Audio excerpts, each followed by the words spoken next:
Hello and welcome to Kickin' Cooking in Quarantine. My name is Mary Bear Shannon. I'm a reference librarian at the Haverford Township Free Library, and this is Kickin' Cooking in Quarantine for August 9th. I am getting ready for our cookbook club, which is tonight. We are cooking from volumes 1 and 2 of the Magnolia Table. That's Joanna Gaines' her cookbooks. Many of you know Joanna Gaines from her HGTV series, Fixer Upper. But she also is kind of got her little empire that's under Magnolia. The Magnolia, I think it's magnolia.com. And so many people know her that way, but she also has these great cookbooks. And I hadn't really paid much attention to these cookbooks, and then I started looking through them, and I thought there were some really good recipes. So the cookbook club tonight is actually cooking from her two cookbooks. And I am going to be cooking my dish that I am taking. We are actually meeting at Hilltop Park tonight. Many of you know that we are still not meeting in person for programs in the library, but we have been doing programs in our great Haverford Township parks this summer, and Cookbook Club has been one of those because it's just not the same trying to do Cookbook Club via Zoom, because everybody wants to taste everybody's amazing cooking, and I do have to say that there are some really great cooks in Cookbook Club. So again, my name is Mary Bear Shannon. I'm a reference librarian at the Haverford Township Free Library, and this is Kickin' Cooking in Quarantine. We have been doing this program since April of 2020, when everything was locked down and people we're staying at home pretty much all the time.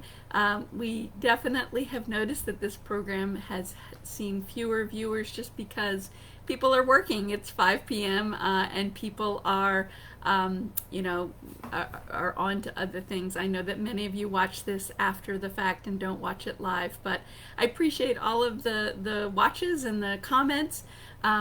But I think we are going to move on to another cooking program. Many of you may know that we have some great new video equipment that we were given.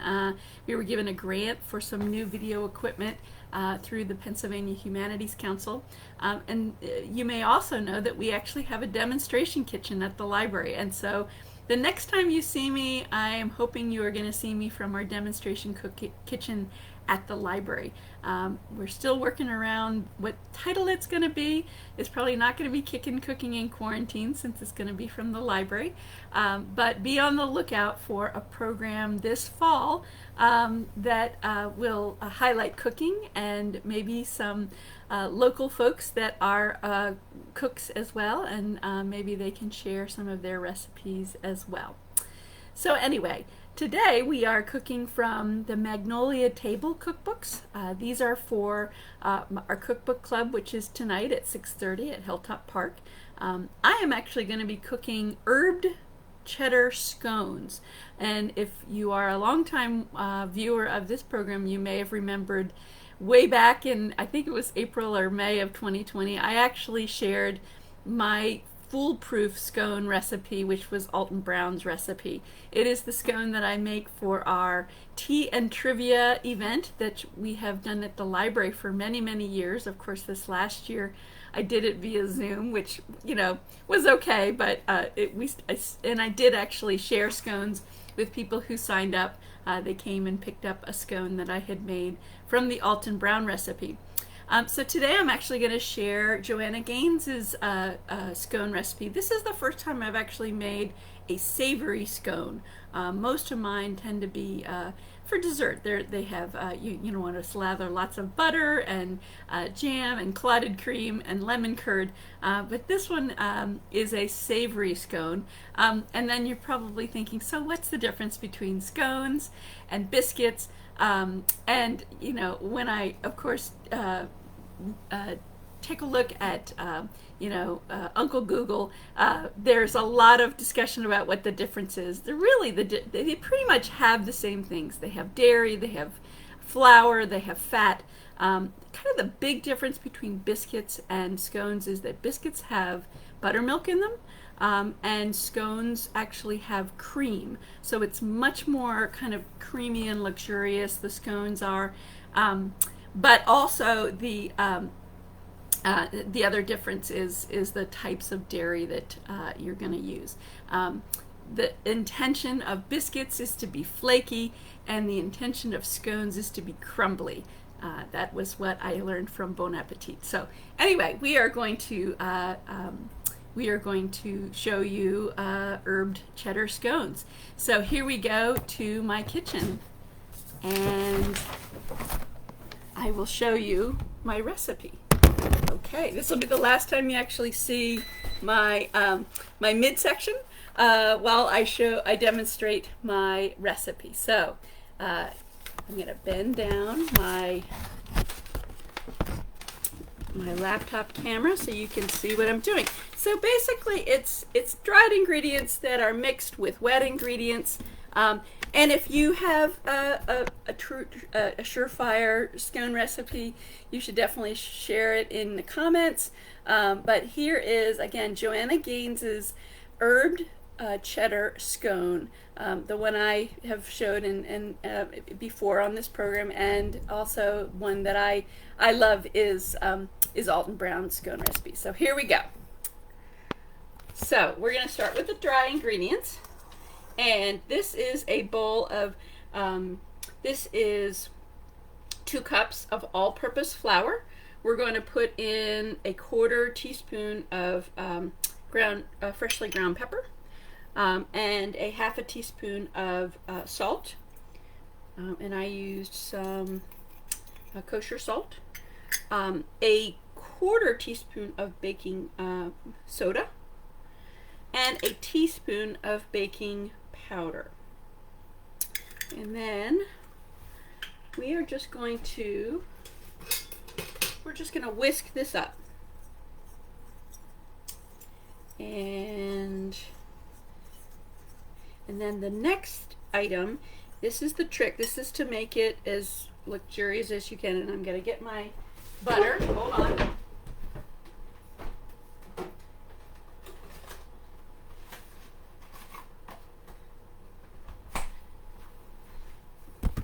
I think I have all my ingredients and then I don't, so sorry about that. Okay, so this is just a stick of butter, and what we're going to do is we are going to just make this into pats, and we're going to stick this in the dry ingredients. So we're going to just to get it started, we're going to put pats, and then we're going to cut this into the dried ingredients, similar to pretty much anything that you want this cold, and you want to get it basically this size and shape of little peas. And so what we're going to do is we're going to incorporate this.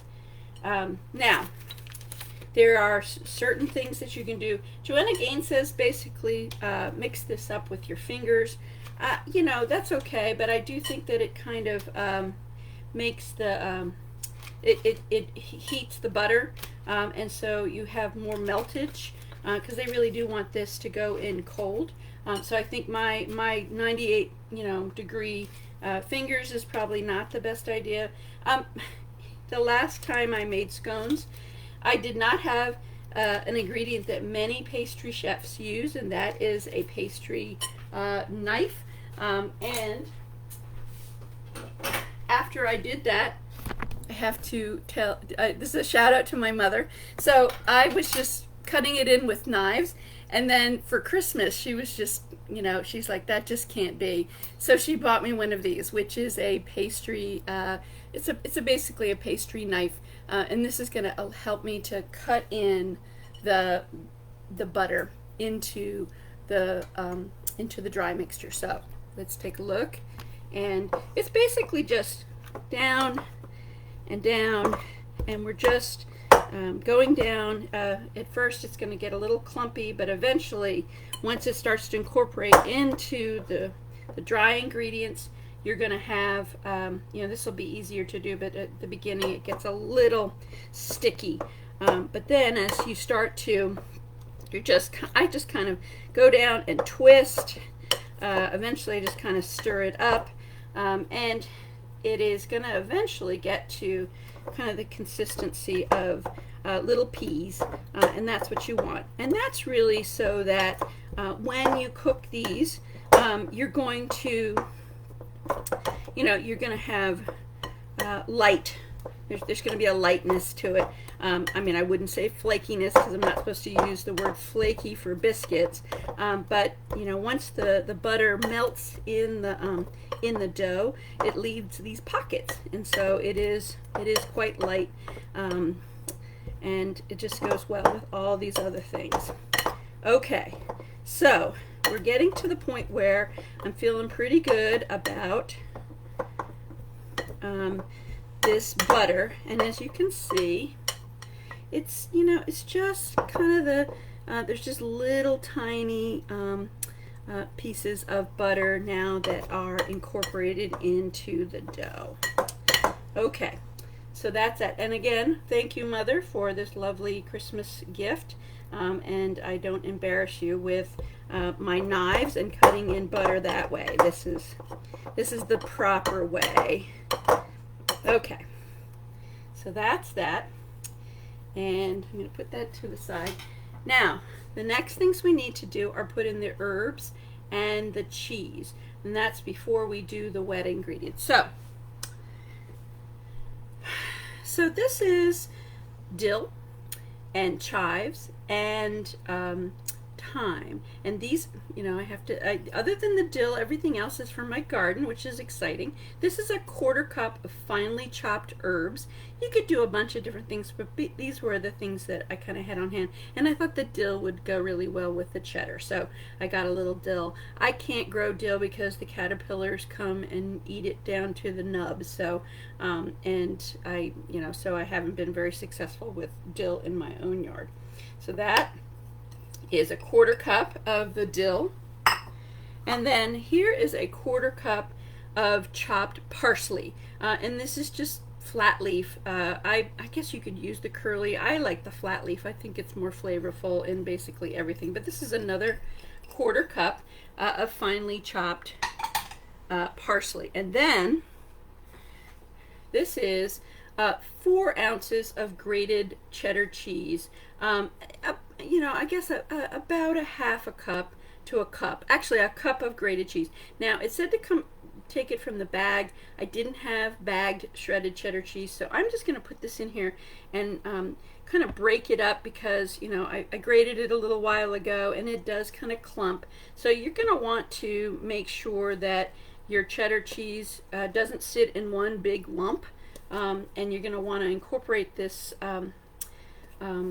this flour so that it kind of separates out, and that every bite has a bite of cheddar instead of one big lump. So I'm actually going to use my hands here, and I'm going to do this really lightly because I don't want to raise the temperature of the butter, but we're just incorporating this and making sure that all the cheddar is kind of evenly distributed. Okay, so those are my dry ingredients. Now, for the wet ingredients, in another little bowl, you're going to put, now here it is. Don't get too worried. I know you're probably going to have a heart attack, but this is heavy cream. This is what scones ask for. This is 1/3 cup of heavy cream. And then 2 eggs. So we're just going to put these in, and then we are going to take a fork and just grate and just beat this up, and then it is all going to go in our dry ingredients. So this is just, again, 1/3 cup of heavy cream and 2 eggs. So we're just going to beat it up until it's incorporated, and then they are going to go into the dry ingredients. And okay, so here we go. We are going to pour the wet ingredients into the dry. This is again a 1/3 cup of heavy cream and 2 eggs, and this is going to go into our dry ingredients. The good thing is that you can get Joanna Gaines Magnolia Table, volumes 1 and 2 at the library. If they are out, you can put a hold on them. There are lots of copies within the system, and so if you having trouble putting a hold, you can always give us a call. Anyway, I'm just gonna mix this up until it just barely comes together, and then we are going to put it out here on our counter with a little bit of flour, and we are going to knead it just a little bit to get it into a ball.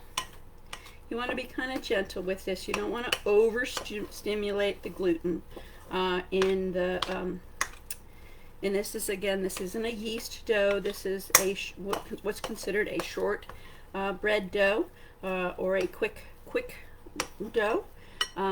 So that's pretty much together now, and I'm just going to put out a little bit of my flour, and I'm just going to put this in, and I'm going to incorporate, I'm going to actually just kind of get it covered here. It's a little sticky, but that's easily taken care of with a little bit of dough, a little bit of flour, and we are going to put this away. And we're just going to incorporate this dough and kind of get it manageable. Right now it's a little sticky, so, but you don't want it, you're not kneading it like a yeast dough. And then you're basically going to put this into a disc that's about half an inch thick, and that's what I have at this point. Now, I made little tiny scones for my cookbook club so everybody could get a taste, but I'm going to follow the directions for how they want you to do this. And it's basically you take a pizza knife. I'm using one of these great scraping knives, spatulas, hand spatulas, I guess. And I'm going to actually make this into 4 pieces, first into 4, and then into 8. And then we're going to put them on the cookie sheet. Okay? So then I'm just going to pull these up and put these on. You want to give them a little bit of space. They're not gonna spread out too much, but you want to give them a little bit of space. And that is that. Those are your herbed cheddar scones.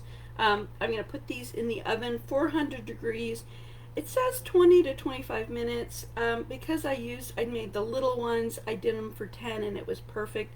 I'd look at these after about 13 or 15 minutes. My oven is a little fast, and so I would check it. But you really just want them to be golden brown, and then you want to cool them on a rack. So, and let me just show you the final product. I made some earlier. Here is my little herbed cheddar scone. If you break them in the middle, you can see all the great green specks on the inside. The cheddar is amazing, and I did have one just before we went live, and it was delicious. So I'm looking forward to sharing these with my cookbook club. Anyway, so that's it for Kickin' Cooking in Quarantine. Again, my name is Mary Bear Shannon. This is our final episode of Kickin' Cooking in Quarantine. We've been doing this for about 15 months. We are going to move on to another cooking, hopefully, program that's going to be at the library with our demonstration kitchen. So be on the lookout for that this fall. So thanks for joining me, and have a great day.